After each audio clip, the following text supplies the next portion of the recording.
bonjour. Je suis heureux de vous retrouver ce lundi pour ce 52e numéro de la chronique positive. Je vous invite encore une fois à revenir régulièrement, revoir les 50 premières vidéos qui sont la base de votre bien-être et de votre santé. Peut-être que vous avez pu pratiquer ce week-end les techniques pour éplucher vos oignons sans pleurer et ainsi valider qu'elles fonctionnaient bien. Aujourd'hui, nous allons parler de la négation.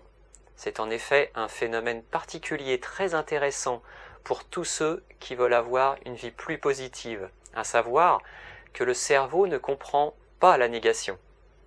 Vous souvenez-vous avoir déjà entendu les phrases suivantes « Surtout ne regarde pas tes pieds » et c'est bien la première chose que vous faites.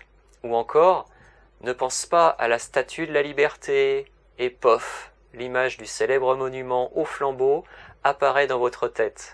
C'est que le cerveau commence par faire d'abord ce qu'on lui défend de faire avant de chercher dans un deuxième temps à s'en défaire.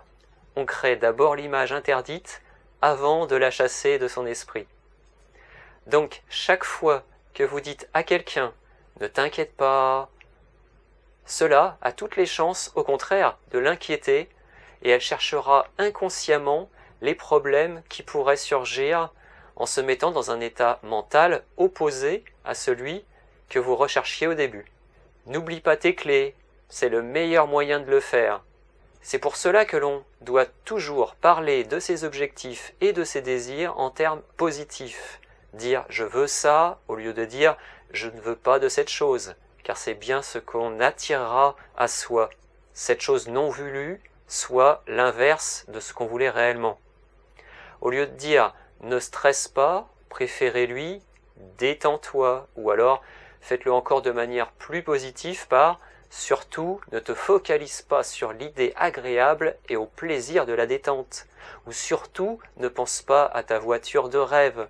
Et là, on joue un beau tour à notre cerveau qui se focalisera finalement sur ce que l'on souhaite. Aujourd'hui, si vous voulez rassurer quelqu'un, faites-le donc en termes positifs. Très bonne journée à vous et à demain. Portez-vous bien.